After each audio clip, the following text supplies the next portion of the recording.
Voici la Sony FX3, le boîtier que j'utilise tous les jours depuis 3 ans maintenant. Et voici le tout dernier boîtier cinéma de chez Nikon, le Nikon ZR. Au vu des specs, je savais que ce boîtier allait me plaire, mais de là à me faire hésiter à switcher, j'étais vraiment pas prêt.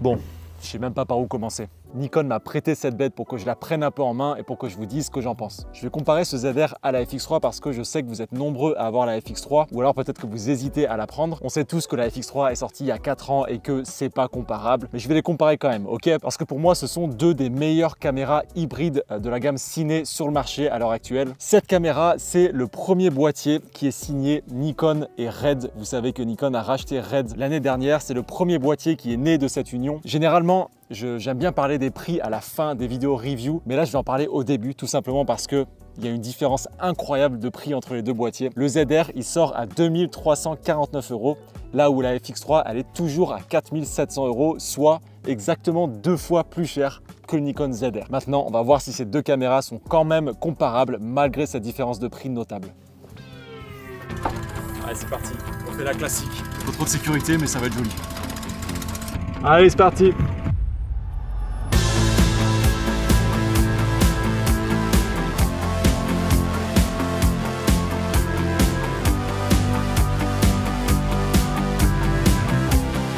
Journée au bureau quoi.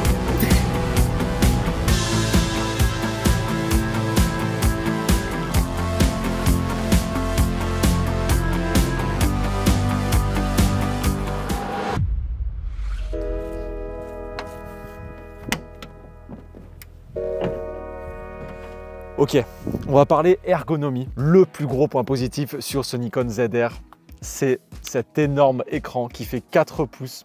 Je vous montre par rapport à la FX3 ce que ça donne. Regardez la différence de taille entre les deux écrans. C'est vraiment incroyable d'avoir pu mettre un si grand écran sur ce type de boîtier. Ça change vraiment toute l'expérience. Ça fait quelques jours qu'on shoot sur ce boîtier-là et quand j'ai repris la FX3, je peux vous dire que ça m'a fait très bizarre. J'ai presque l'impression d'avoir un jouet entre les mains. C'est hyper agréable d'avoir un écran aussi grand et surtout aussi lumineux. La qualité est impressionnante. Le tactile est hyper réactif. Bref, c'est vraiment un régal d'utiliser cet écran. C'est pour moi le point le plus positif de ce boîtier. J'ai entendu pas mal de monde dire que quand on branche un moniteur ou un casque sur les ports ici, du coup on peut plus trop retourner l'écran. Déjà il faut savoir que Nikon a sorti un micro sans fil, il est sorti en même temps que le boîtier, donc on n'aura plus du tout ce souci de mettre le câble micro ici. Et surtout en fait il faut savoir que Nikon a construit ce boîtier pour qu'on évite au maximum d'utiliser des accessoires. L'écran est déjà tellement grand qu'on n'a pas besoin forcément de venir mettre un moniteur externe dessus, sachant que je vous le rappelle, mais l'écran fait 4 pouces et les moniteurs ils sont en moyenne à peu près à 5 pouces, donc voilà, ils sont pas beaucoup plus grands que cet écran là. Moi je sais que depuis que je m'en sers, je ne branche jamais rien sur les côtés. Seul problème pour moi au niveau de toutes ces connectiques, c'est qu'on a uniquement un port micro HDMI, donc il n'y a pas de vrai port HDMI sur ce boîtier là. Encore une fois, c'est la volonté Nikon de ne pas forcément accessoiriser le boîtier, mais voilà, j'aurais bien aimé quand même avoir un vrai port HDMI parce que je trouve que les câbles micro HDMI sont toujours un petit peu fragiles. On a très peu de boutons sur ce Nikon ZR, tout est vraiment concentré autour de l'écran tactile, mais voilà, on a un joystick, on a le bouton du menu. Ah oui, j'ai vu beaucoup de monde galérer aussi avec ça, c'est que le bouton menu, en fait, il faut rester appuyé 1 seconde dessus pour réellement ouvrir le menu. Donc on n'est pas obligé de venir cliquer sur l'écran pour ouvrir le menu. J'ai vu pas mal de créateurs dire que c'était le cas. On a le bouton play, on a un petit switch photo vidéo, 3 boutons qu'on va pouvoir venir personnaliser. On a le bouton on off juste ici et ça c'est un énorme point positif de ce boîtier encore une fois, c'est que le boîtier s'allume en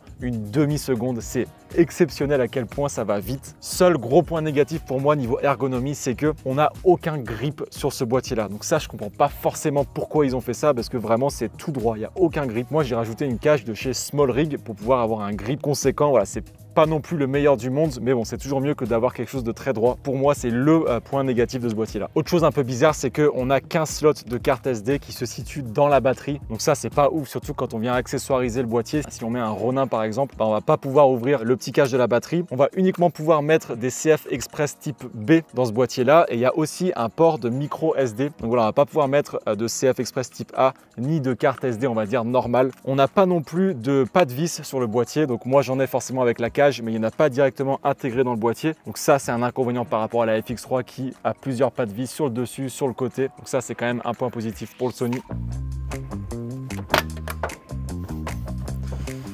Ok, prochain test, on va parler qualité d'image parce que ça reste globalement ce qu'il y a de plus important quand on choisit une caméra. Je vais faire très simple, le ZR utilise la science des couleurs de chez Red et ça c'est du jamais vu dans une caméra à ce prix-là. Je vous mets à l'écran les codecs qu'on va pouvoir utiliser sur ce Nikon ZR et vous le voyez, on a donc la possibilité d'utiliser le Red RAW. Quand on se met en Red RAW, on a une plage dynamique qui est exceptionnelle, on est à 15 plus stop. Si vous n'êtes pas forcément familier avec le RAW et que vous ne savez pas forcément à quoi ça sert, globalement il y a plein d'utilités, mais ce qu'il y a de très pratique, c'est qu'on va pouvoir choisir les ISO et la balance des blancs en post-prod. Donc on aura accès à tout ça sur DaVinci. Donc au niveau de la gestion des couleurs, je vais donner le point au ZR.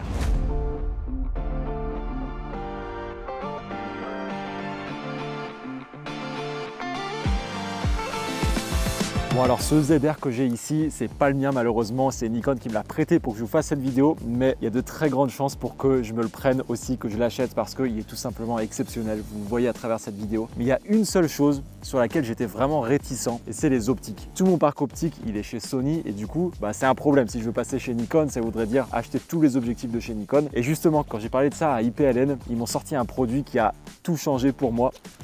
Et ce produit, il est juste ici dans cette petite pochette, c'est l'adaptateur Megadap. Et grâce à ça, je vais pouvoir mettre mes optiques Sony sur du Nikon. Et ça, c'est vraiment incroyable. Je vais le faire avec vous. Si je veux mettre mon 24-70 f2.8 de chez Sony, j'ai juste à mettre ce petit adaptateur. Et voilà, j'ai mon 24-70 2.8 de chez Sony que j'utilise depuis très longtemps sur le ZR. J'ai fait pas mal de tests. Je pense qu'on perd vraiment un tout petit peu d'efficacité sur l'autofocus, mais je m'attendais à vraiment pire. Donc c'est vraiment incroyable de me dire que toutes mes optiques Sony, je vais pouvoir les utiliser avec ce ZR. Donc ça c'est la boîte, ça c'est le modèle et je suis sûr que ça va en intéresser pas mal d'entre vous. Alors, il y a une autre chose qu'ils ont intégrée dans ce ZR, une autre fonctionnalité qui est incroyable. Alors je ne me rendais pas forcément compte, pour être tout à fait honnête avec vous, à quel point ça allait être utile, mais c'est le 32 bits flottant. En gros, grâce au 32 bits flottant, vous n'aurez plus besoin de vous soucier du niveau audio, parce qu'en post-prod, vous allez pouvoir reprendre ces niveaux, les monter, les diminuer s'il faut. Et donc là, si je commence à parler super fort à la caméra, normalement ça va complètement saturer.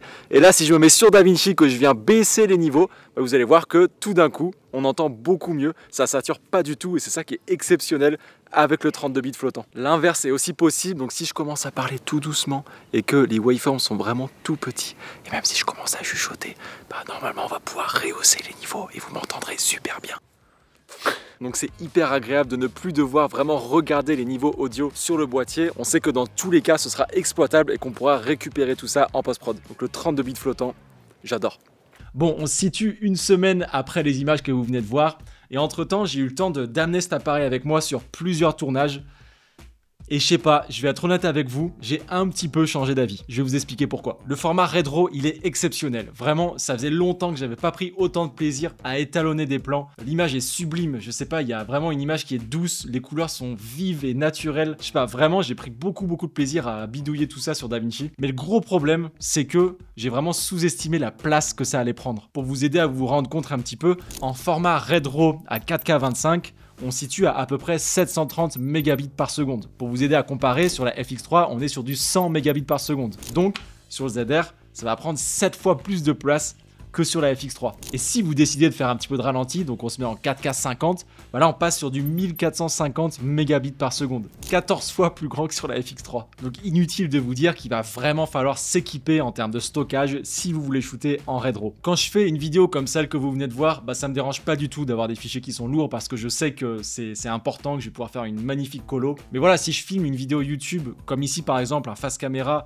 ou que je filme un événement ou je sais pas un mariage, mais vraiment j'ai la flemme de devoir avoir des fichiers qui vont faire des centaines de gigas. Là si je devais calculer, imaginons je fais un facecam comme ici là qui va durer à peu près 20 minutes, je vais calculer, hein, je vais vous dire tout de suite combien ça fait, 730 x 60 x 20, plus de 100 gigas pour faire un plan de 20 minutes, c'est énorme. Mais le vrai problème c'est même pas tant ça, le vrai problème c'est que typiquement pour la vidéo de l'iPhone 17 Pro, on a utilisé le Nikon ZR pour faire tous les plans en face caméra. J'ai forcément pas eu envie de me mettre en RAID RAW parce que pas forcément utile d'avoir vraiment autant de flexibilité que sur cette vidéo que vous venez juste de voir. Donc on s'est mis en H265, c'est quand même du 10 bits. Et en fait on s'est rendu compte que l'image était nettement moins belle qu'en RAID RAW. Vraiment il y avait rien à voir, le piqué était beaucoup moins prononcé et dès qu'on a commencé à perdre un peu en lumière, déjà l'image était vraiment moins belle, l'autofocus a quand même pas mal pompé et quand on a fait nos plans qui étaient vraiment de nuit, donc on s'est mis sur le double ISO natif à 6400, regardez l'image qu'on a eue. Je vous laisserai vous faire votre propre avis, mais pour moi ça c'est une image que je considère comme inexploitable.